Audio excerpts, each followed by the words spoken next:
por favor correr cortinilla?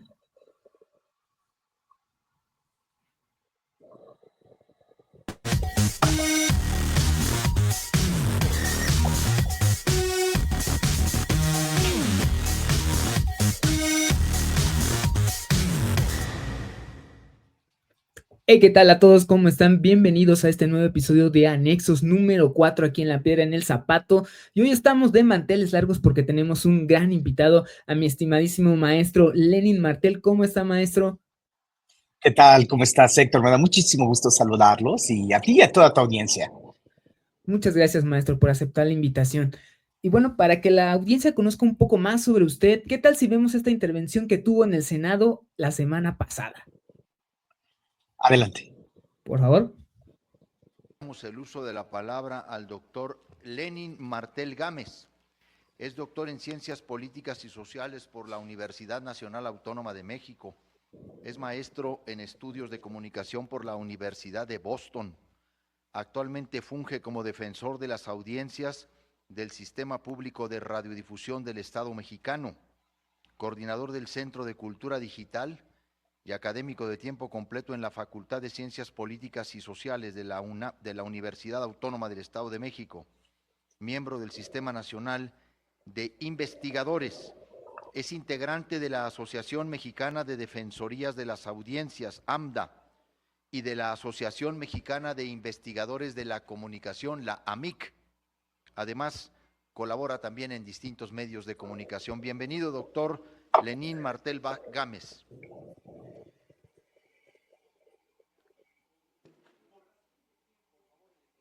Sonido del micrófono. Gracias. Ahí estamos.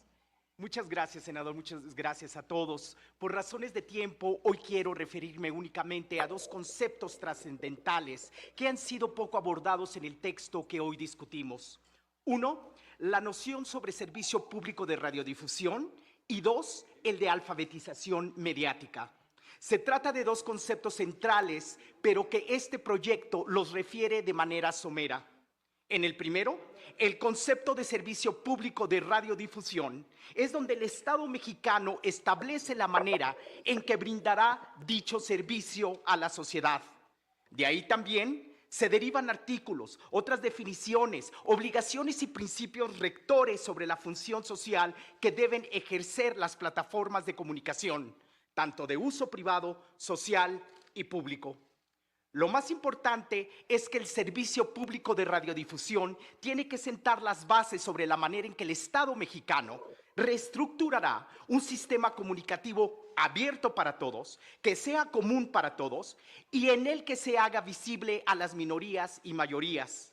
Un sistema autónomo y también pedagógico, donde todos los ciudadanos podamos entender nuestras distintas visiones sobre el mundo. Lo que les quiero comunicar hoy es que, a partir de este concepto, el de servicio público de radiodifusión, se definen otros principios y funciones. Principios como la institucionalidad del servicio, la universalidad, la de fines de lucro y no lucro de los medios, la autonomía política y económica y la participación social. Funciones como la informativa, educativa, cultural y de entretenimiento que todo medio de servicio público, social o privado debe tener. Más aún, es a través de la definición del concepto de servicio público de radiodifusión que el Estado articula su deber como garante de la comunicación pública a la sociedad, a las audiencias. Audiencias que tienen derechos comunicativos e informativos que también son derechos humanos. En otras palabras, si este concepto no está bien definido en la ley de telecomunicaciones y radiodifusión, no se podrán respetar los derechos de las audiencias. Es decir, estos derechos serían una lista de buenos deseos que los concesionarios y trabajadores creativos de los medios entenderían a su libre albedrío y no se respetarían. Por eso quiero centrar mi atención en este punto, en la relación del servicio público de radiodifusión con el derecho de las audiencias. El problema es que en el documento que hoy discutimos observo las siguientes cuestiones. 1. Una falta de claridad en la definición. 2. El texto crea confusión cuando se habla de servicio público y cuando se menciona el servicio público de interés general. 3. Hay pocas referencias al concepto de servicio público de interés general.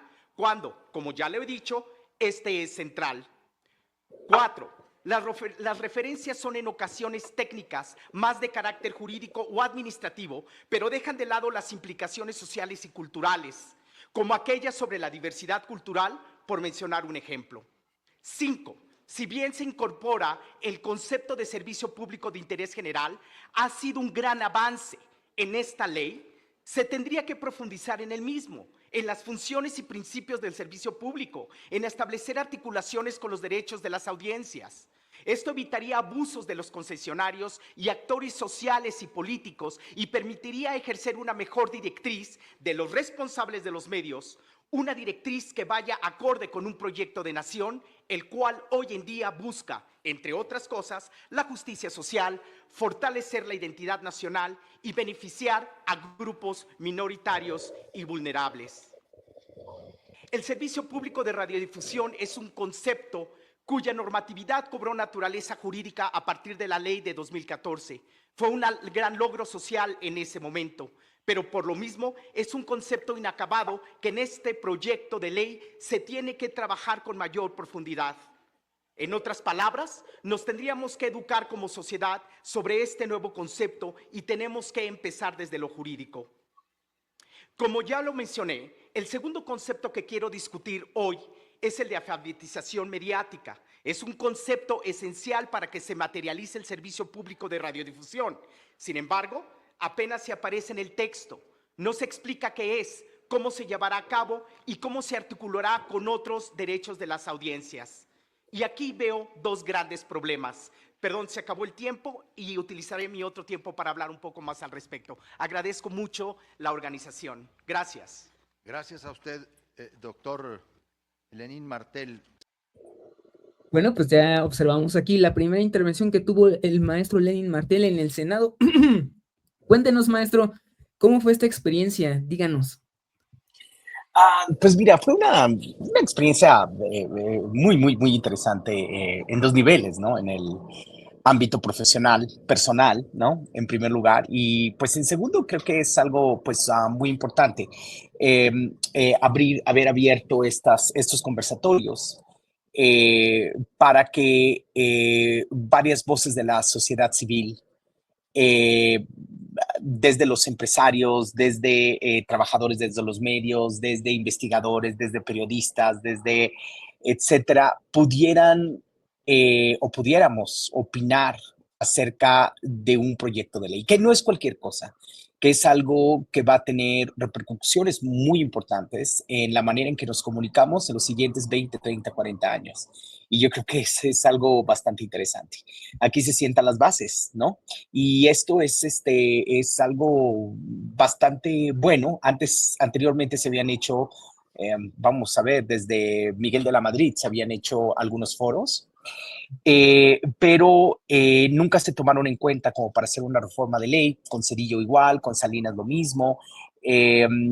Fox hizo definitivamente una traición a la sociedad civil. Con Calderón no pasó nada, honestamente, ¿no? Y hasta que con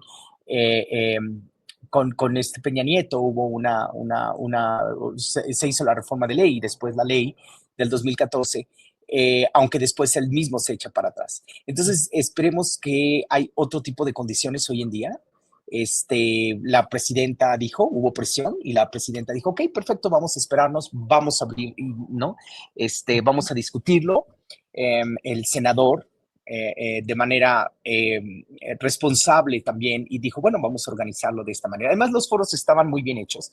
Digamos que los 5 temas que se proponen y el formato de 5 minutos creo que estaba bastante bien. Entonces, yo creo que en ese sentido fue un gran avance, ¿no? En este conversatorio, y esperemos que todas estas ideas se tomen en cuenta, ¿no? De hecho, ayer me hablaron justamente del Senado, de la oficina de Corral, para pedirme este trabajo, ¿no? Que yo presenté. Y en el segundo, en el aspecto personal, bueno, pues es algo bastante interesante poder tener la oportunidad de hablar en la máxima tribuna como ciudadano. Entonces ha sido un logro personal que atesoro mucho. Claro, claro, maestro. Digo, la ley de telecomunicaciones es algo que está ahorita en la conversación pública, ¿no? En X, en los medios tradicionales. Y usted, como Ah, defensor de las audiencias, debemos de mencionar aquí en el programa que usted pertenece al SPR, que está en el área ujú. de la Defensoría de las Audiencias. Me gustaría que nos platicara un poco más de qué hace la Defensoría de las Audiencias. Mira, la Defensoría de las Audiencias lo que hace es recibir quejas prácticamente, opiniones, felicitaciones, comunicaciones de las audiencias y pasárselas, por ejemplo, al área de producción, ¿no? Y a partir de ahí ya se ve uno si realmente esa queja o esa felicitación, bueno, si es felicitación, pues se dice muchas gracias, ¿no? Vamos por el buen camino, ¿no? Así dirían los productores, ¿no? Pero si no, bueno, a ver cómo lo corregimos, ¿no? Te puedo poner un ejemplo. Ayer trabajamos en una situación donde se quejaban de una conductora que al estar hablando en su programa se veía el logo de Apple, ¿no? Entonces las audiencias decían, bueno, pues es que se está escondiendo la publicidad. Entonces aquí estamos viendo, bueno, ¿lo dice la ley? Sí. A veces no lo dice la ley. Sin embargo, se actúa también de oficio. Es decir, si yo veo que hay algo que están faltando, pero no viene la ley, pero creemos que está mal, se actúa de oficio. ¿Sí me explico? Entonces, esto es algo también importante y eso es justamente, eso es una tarea muy fuerte. La segunda tarea es lo que se llama alfabetismo mediático, ¿no? La educación mediática, que yo le llamo, y eso también es algo muy interesante, ¿no? Y estas prácticamente creo que serían las dos áreas principales de la Defensoría. A partir de esta administración, bueno, a partir del 2018, con el sexenio del presidente Andrés Manuel López Obrador, ¿se le ha dado más énfasis a la defensoría? Sí, definitivamente.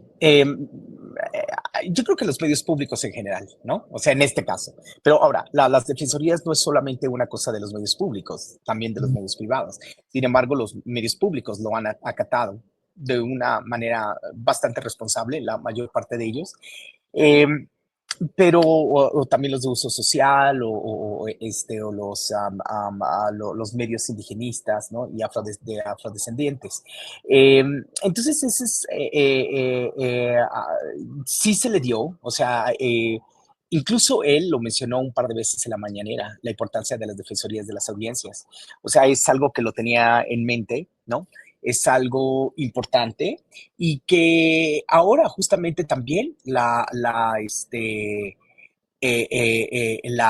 presidenta Sheinbaum lo retoma y lo ha mencionado otra vez en la mañanera y están muy, muy, muy, muy conscientes de los derechos que deben de tener las audiencias y del papel que deben de tener los medios de comunicación para la democratización de este país y también para el propio desarrollo de este país. Entonces, si analizamos los discursos de estos dos presidentes, últimos presidentes desde el 2018, y lo comparamos con los anteriores, bueno, hay un salto cuántico, creo, desde mi perspectiva. A, dif- a diferencia de los medios públicos, los medios privados, o en este caso medios corporativos, que no toman en cuenta las audiencias, ¿cree usted que se pueda formar una nueva alfabetización dentro de las propias audiencias? En los medios privados, Así es, desde los medios ah, corporativos hacia las audiencias. ¿Por qué se ha ah, descuidado tanto a las audiencias desde este punto de vista? porque no les importa. O sea, simplemente a los medios privados no les importa, a los medios corporativos no les importa. ¿Ellos qué quieren? Pues quieren dinero, ¿no? O sea, quieren que sus programas, ¿no? O sea, quieren que su publicidad, quieren atraer mayor publicidad para y tener mayor audiencias para tener más dinero, ¿no? O sea, lo que les interesa es el fin de lucro, ¿no? Eso es lo que les interesa. Entonces, eso va, muchas veces eso se antepone o se contradice con lo que tiene que ser una educación para las audiencias, ¿no? O una educación de las audiencias. Entonces, imagínate, si en muchos programas de esta índole, cada 5 minutos, ¿no? Traicionan los derechos de las audiencias, ¿no? O irrumpen contra los derechos de las audiencias. Y hay muchísimos ejemplos, ¿no? Una colega me decía que escuchó un programa en la W, por ejemplo, que se llama La Corneta, y Ujú. dijo, en media hora que viajé de la universidad a mi casa, pues yo creo que se violaron todos los derechos, ¿no? Esa es una muy buena metáfora para decir, no les interesa, y menos les interesa la educación mediática, porque entonces, si fuera así, entonces no verían sus programas, ¿no? Correcto. Sí, se quitarían Ajá. las máscaras, ¿no? Claro, o lo verían, o ajá, los verían bajo otra lupa, o realmente les llegarían muchísimas quejas. Entonces, esto es algo bastante importante. Ahora, ¿cómo ellos ven la Defensoría de las Audiencias como una cuestión más que todo de lo pasan con un bufete de abogados, ¿no? Y ahí se Ujú. queda como letra muerta, como decir, sí, estamos en este proceso, vamos a ver, se amparan, quién sabe qué tanto pasa, pero entonces no hay de verdad un interés.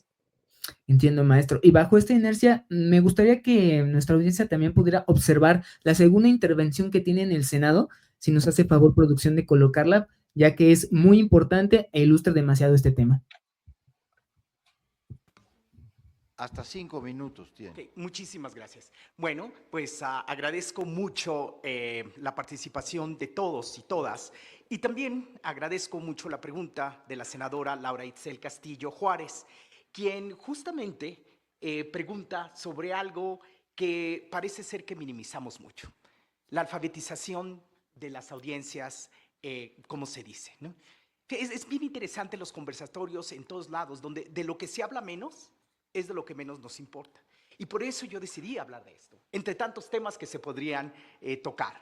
Porque para mí es un tema totalmente importante, y aquí quiero empezar mi respuesta en algo que en mi primera intervención, por falta de tiempo, ya no pude decir. Como ya lo mencioné, este segundo concepto que quiero discutir hoy es el de alfabetización mediática. Es un concepto esencial para que se materialice el servicio público de radiodifusión.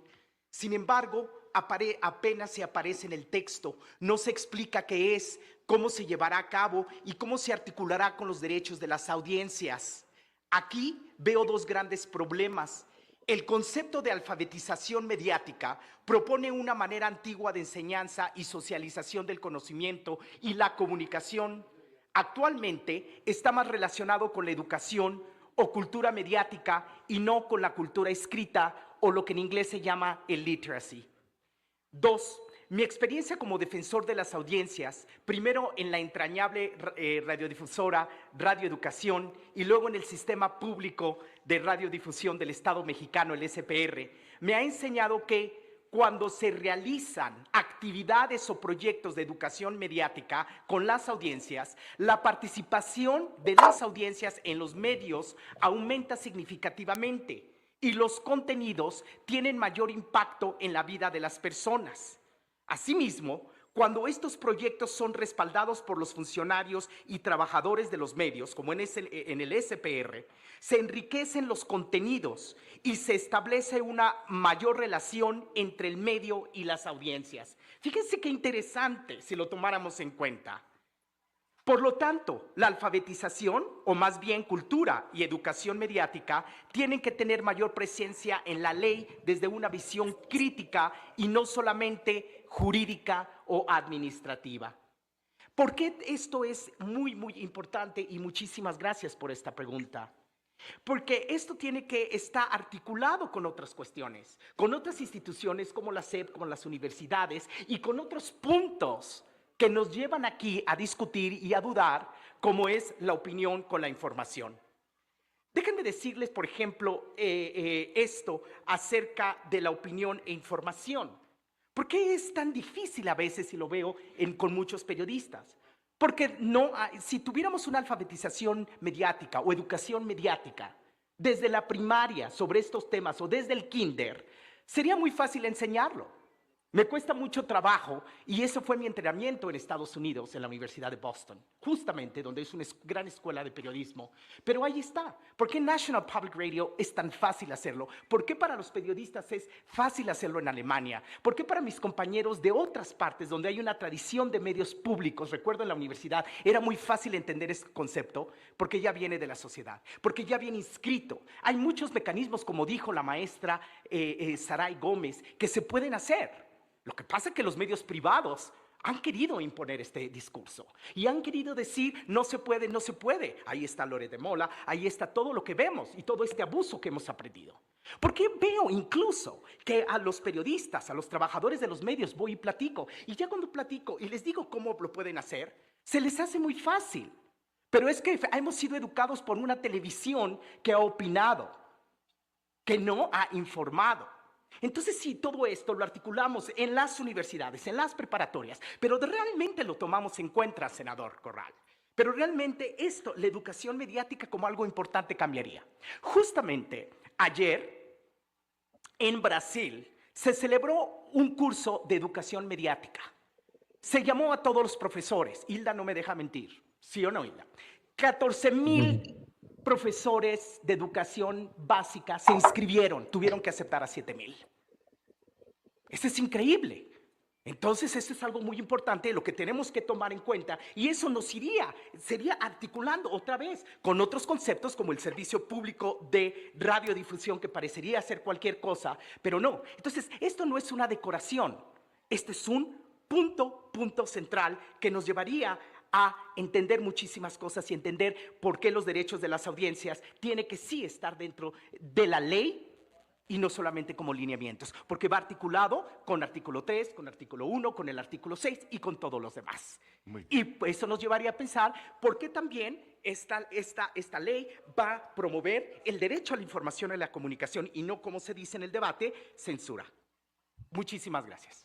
Gracias. Ahora Muchas tiene gracias. el uso de la palabra. Y bueno, maestro, aquí me surgen dos preguntas muy importantes en este punto.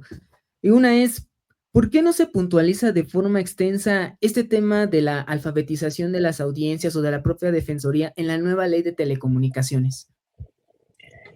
Porque, como lo dije en el audio que acabamos de escuchar, esto siempre se ha visto como una cuestión decorativa, una cuestión que no es central, una cuestión mira, estas leyes, ¿por quiénes son hechas? Por abogados, ¿no? Entonces, abogados que mira cómo se comunican, mira cómo escriben las leyes de una forma poco comunicativa, ¿no? ¿No? Entonces, muy rebuscada. Entonces, obviamente, poco tienen idea de las cuestiones o las implicaciones culturales o sociales que pueden tener las leyes. Parecería ser que por la misma formación que tienen, pues están hechas de una manera muy jurídica, muy administrativa, muy abstracta, muy eso, pero no están buscando uno la claridad y estas articulaciones de las cuales yo estoy hablando, justamente. Entonces yo creo que por eso no está en la ley, porque lo mismo, entender esto de las defensorías, que es algo tan nuevo, pues porque lo entienden los abogados realmente qué hacen, ¿no? O sea, si les preguntamos a la gente que redactó estas leyes, ¿qué pasa en una defensoría, no? O sea, yo nunca vi a un abogado que viniera aquí a entrevistarme, ¿no? Digamos, a la defensoría más importante del país, que es del Sistema Público de Radiodifusión, ¿no? Algún día me reuní con los del IFT, les di algunas ideas, etcétera, pero sí me di cuenta que no tienen mucha idea de lo que es. Es más, ni siquiera ven los medios públicos, ni siquiera lo puedo notar por la manera en cómo hablan, cómo se refieren. Entonces, son este tipo de razones que podrían parecer muy, muy simples, pero que realmente, por lo mismo que no saben, ¿no? O sea, por ejemplo, ellos no saben, y es algo que yo quise decir en esta intervención, ¿no? Sí, cada vez que hay proyectos, o que yo hago un proyecto, o que vienen estudiantes, ¿no? A visitarnos aquí al Sistema Público de Radiodifusión, inmediatamente suben las audiencias. Si yo aparezco en la televisión promocionando los derechos de las audiencias, inmediatamente sube la participación. Entonces hay cosas muy simples, estas articulaciones que son simples, pero que me han dado razón y que me han dado elementos para pensar que justamente si hay proyectos o si hay una educación mediática, obviamente va a tener implicaciones muy importantes en la participación. Y por eso mismo es que en la ley no aparece. Exacto. Y bajo esta misma inercia, maestro, en la cuestión de la alfabetización, me gustaría preguntarle, nosotros como sociedad civil, ¿cómo podemos abonar a que esto se extienda hacia más áreas, hacia más alumnos, hacia gente de la tercera edad que no conoce de sus propios derechos como audiencias? ¿Cómo nosotros podemos abonar desde la sociedad civil? Yo creo que de muchas maneras, hablando, hablándolo. Yo le llamo el efecto dominó, ¿no? El efecto dominó para mí es, eh, como también lo hago en las clases, ¿no? Para mí, por ejemplo, la educación no está en el alumno. Mi educación está centrada en las familias, porque yo sé que si yo educo a alguien, él va a educar a sus familias. Ese es el efecto dominó. Entonces yo creo que si, por ejemplo, ahorita lo que estás haciendo es una cuestión de educación mediática, Ujú, porque de alguna manera estamos hablando sobre los medios, sobre los derechos. ujú. Si me estás haciendo estas preguntas, estamos creando esta conversación, obviamente la gente que lo escucha va a decir, ay, a ver, ¿qué es eso? Voy a buscar en internet, le voy a preguntar algo más, voy a ver otra vez, ¿no? Otro tipo de cosas. Entonces, eso de alguna manera es una herramienta, un mecanismo, una estrategia muy importante para poder hacer. Ujú. Y desde la educación o los planes de estudio, ¿usted qué modificaría? Usted comentó que desde el jardín de niños se impartiera charlas e información sobre este tema de la defensoría de las audiencias, sobre poder enterarnos más de lo que van las narrativas en los medios de comunicación, inclusive en medios sociodigitales, ¿no? El TikTok, el X, que Facebook, si desde esa edad temprana pudiéramos saber lo que significan, otra cosa sería a edad adulta, ¿no es así? Sí, claro, tú mismo acabas de mencionarlo, ¿no? O sea, imagínate, a ver, si los niños en el kinder, esto, mira, un día, fui a un congreso de nanotecnología organizado por el CONACYT, por el Ujú, COSEITJAL, era en Jalisco, y me pareció muy interesante porque eh, eh, yo fui, colaboré con el COSEITJAL para saber, ¿no? Si esta tecnología podía funcionar o no, ¿no? ujú, Perdón, este Congreso Mundial podía funcionar o no. ujú, Y entonces, ¿y cómo se podía difundir a la sociedad esta nueva tecnología, la nanotecnología? Esto fue como por el 2008. Entonces, yo recuerdo que al hacer mi evaluación, yo no entendí ninguna ponencia. Es como si te sentaras en un lugar y estuvieran hablando chino. La única palabra que yo entendía, de verdad, era ujú, nanotecnología. Y ya al final, eh, yo dije, ya, si no entiendo esta última ponencia, ya me voy. Y se apareció una mujer que era profesora, hacía difusión de la cultura y de la tecnología, y trabajaba con un científico. Y ellos ujú, trabajaban para museos, en un museo del Smithsonian, allí en Estados Unidos. Y entonces ellos explicaron, ¿no? Cómo, no, perdón, era una maestra de kinder, era una maestra de kinder. Y, y ella quería explicar en este proyecto cómo quería mostrar cómo se explicaba la nanotecnología a alumnos de kinder y también a papás, a padres de familia, y viajaban por todo el país, por todo Estados Unidos. Entonces, este físico explicaba la nanotecnología que era con manera de mímica, era un mimo. Entonces lo hacía perfectamente bien. Y además nos pusieron a cantar ahí y a lo mejor y nos mostraron muchísimas cosas con una canción de Walt Disney y fue muy lindo y dije, wow, ujú. ¿cómo a los científicos doctores que iban ahí, a los ingenieros, a los académicos, a los empresarios, a nadie le entendí que era nanotecnología? Y lo entendí a partir de una maestra de kinder y que explicándolo como lo haría para el kinder. Lo Ujú, explicó de una manera tan fácil, tan sencilla en una ponencia de 15 minutos. ujú, Entonces desde ahí se me quedó muy grabado y dije, claro, si lo explicamos desde el kinder, imagínate, quiere decir que la gente estaría demandando otros medios, ajá, le daría otro uso a los medios, exigiría otro tipo de contenidos. Incluso si son programas chabacanos, si son programas como sea, no importa, pero ajá, hasta para eso hay que saberlos hacer bien y exigirían otra y se relacionarían con los medios de otra manera y a lo mejor los niños sabrían que estar tanto tiempo enfrente del celular les haría mal, ¿no? Entonces también en la universidad, por ejemplo, cuando fue la pandemia y que se exigían todas estas clases y muchas horas que pasábamos enfrente de la computadora, pues entonces lo hubieran hecho de otra manera, ¿no? Hubieran dicho, a ver, las clases tienen que ser, ¿no? A ver, para un profesor, un alumno no puede pasar 6 horas enfrente de una pantalla, ¿no? Entonces, de cuánto tiempo tendrían que ser las clases, hubiera dado otros lineamientos, es decir, si hubieran hecho otras cosas de distintas maneras, ¿no? Entonces yo creo que esto es muy importante, o ahora mucho con el chat GPT, ¿no? Entonces, Ajá. por ejemplo, otras plataformas, Ujú. o otros accesorios en la comunicación que son muy importantes. Entonces, créeme que esto tiene impactos muy, muy fuertes en la manera que decidimos las cosas, en la manera que nos informamos. Ujú. Entonces, imagínate si desde el kinder nos enseñan todo esto, podríamos saber muy bien muchas cosas y esto sería un gran avance, ¿no? Y te pongo el ejemplo con la mañanera, cómo la gente se ha politizado a partir de un recurso, de un programa muy pedagógico como es la mañanera. Y ya llevamos, ¿qué? 8 años, 7 años con ese programa, 7 años. Y casi en estos 7 años yo veo la gente cómo ha cambiado la forma de pensar, cómo opina de manera diferente, y Ujú. eso se ve en los resultados de las elecciones, ¿no? Y en otro tipo de cosas, en las exigencias. Entonces aquí vemos es el mejor ejemplo, yo creo, en la historia de la televisión mexicana para hablar sobre los impactos de una manera prosocial pues de lo que podría ser la educación mediática.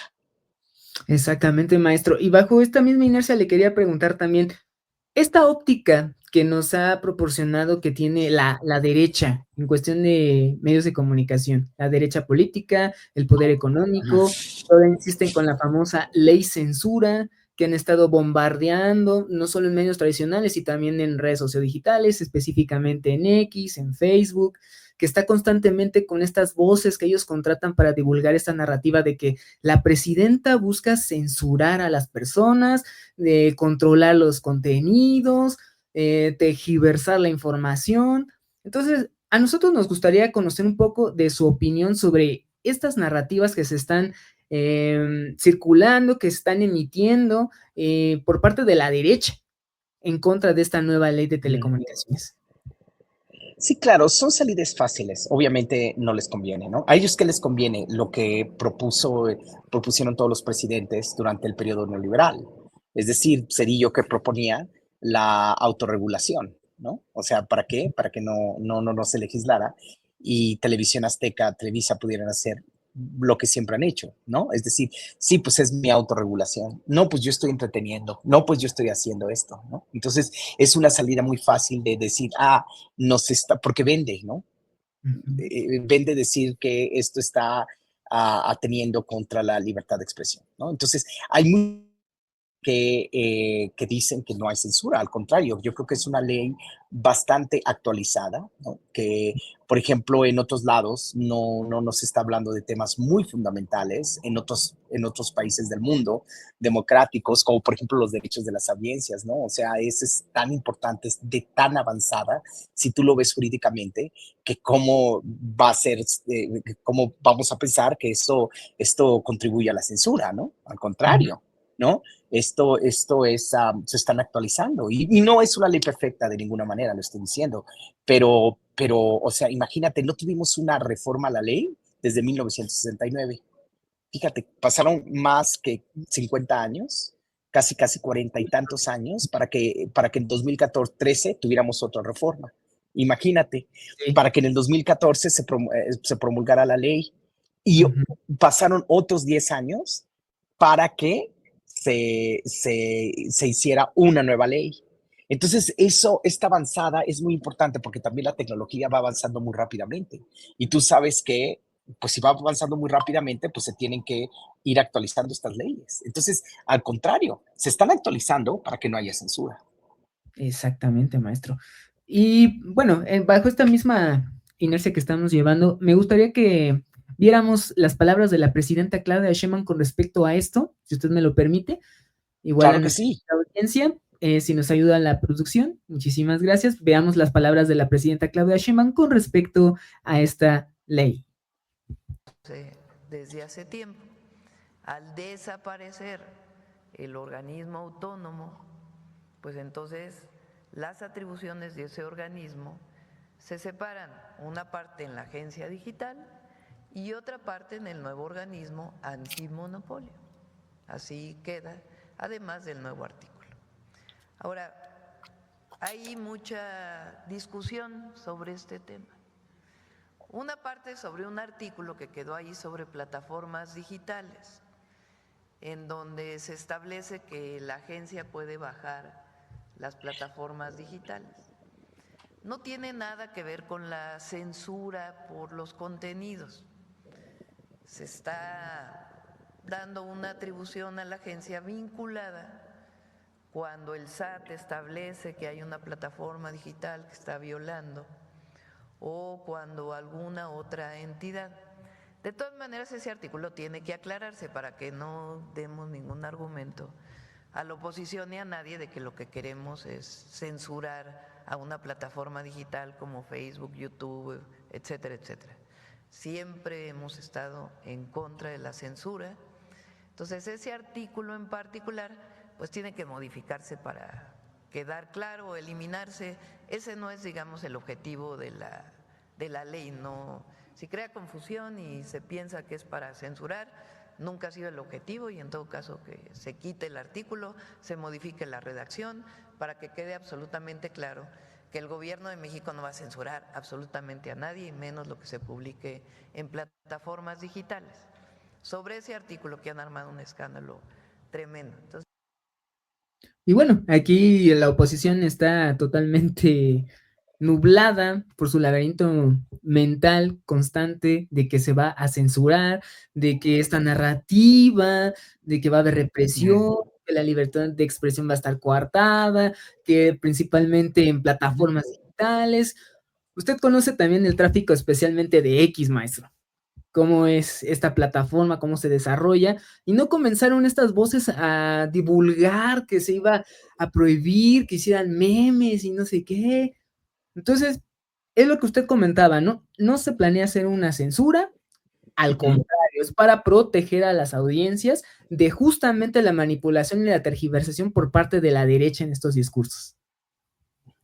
Yo creo que sí, yo creo que la presidenta fue muy clara, ¿no? O sea, en primero cuando uno lee, ¿no? O sea, cuando yo leí el artículo, a lo mejor no fue tan claro, pero sí había un contexto, ¿no? ¿Y cuál era el contexto que acababa de pasar? Que Estados Unidos, ¿no? Había transmitido unos anuncios en Televisa. Entonces, pues claro, el gobierno dice, oye, esto es antipatriótico, punto, por donde le veas. O sea, era para que se les quitara la concesión. Entonces, como ese es algo que ya cada vez hay un debate dentro de distintos sectores de la sociedad y que se va ampliando rápidamente gracias a las plataformas de comunicación como X, Facebook, etcétera, donde se está diciendo que si no, ahora sí, que ya estamos más conscientes de nuestros derechos, que si no los concesionarios de los medios no hacen un buen uso de esos medios, a través de los contenidos, entonces que se les quite. Entonces están viendo pasos en la azotea. Entonces, claro, justamente, pues ellos es muy fácil decir, hay censura. No, no, no, había un contexto. Ok, perfecto. Supongamos, segunda parte, ¿no? Que corte A, segunda parte, que, ok, hubiera estado mal redactado, que hubiera dado lugar a confusiones. Bueno, entonces que se diga eso, pero que no se diga lo primero, ¿no? Que esto estaba abonando para la censura. Tercero, la presidenta ya lo dijo. Ya miren, se va a quitar, hombre, ¿no? Creo que fue muy, muy clara ella, pero fíjate, este audio creo que fue hace de 15 días, ¿no? O 3 semanas, por ahí, ¿no? 3 semanas. Bueno, pasaron otros 15 días, pasan 3 semanas y la gente, ¿no? Los opositores, ¿no? Estos grupos conservadores siguen duro y dale con lo mismo. Entonces, esto quiere decir que prácticamente tienen otros intereses ellos, ¿no? Y ya sabemos cuáles son. Así es, maestro. Y bueno, para finalizar esta entrevista, que bueno, se nos acaba el tiempo, pero de verdad le agradecemos muchísimo que aquí esté con nosotros, aquí en La Piedra en el Zapato, su canal siempre. Me gustaría preguntarle, desde la sociedad civil de nueva cuenta, ¿cómo nosotros podemos construir una contención a las narrativas falsas, noticias falsas, la posverdad? ¿Nosotros cómo podemos contrarrestar estas narrativas? Bueno, yo creo que en parte es eso, ¿no? Creo que la educación mediática yo le apuesto muchísimo, es en primera. Segunda, teniendo voluntad, ¿no? Informarse, participar, ¿no? Comentar las noticias, ¿no? Este programa es un ejemplo de cómo se puede contrarrestar, ¿no? Teniendo otro tipo de medios que tengan otro tipo de ángulos, como este mismo programa, ¿no? Que tiene otro ángulo, otros invitados, ¿no? Otra manera de hablar, ¿no? Y que esté verificando la información, entonces sí, ¿no? Y que le esté cuestionando. Entonces, de esta manera, creo que es un gran ejercicio, es un gran ejemplo de cómo la sociedad civil podría participar. Bueno, muchísimas gracias, maestro. Ha sido un gusto de verdad tenerlo aquí en La Piedra en el Zapato, especialmente aquí en Anexos número 4, en el cierre de nuestra primera temporada. Muchísimas gracias. Le agradecemos muchísimo su tiempo. Muchas gracias, Héctor. Agradezco muchísimo la invitación y muchísimas felicidades por este programa. Muchísimas gracias. Y a ustedes, audiencia, también muchísimas gracias. Nos encontramos próximamente en La Piedra en el Zapato, que se vienen temas candentes. Así es que muchísimas gracias.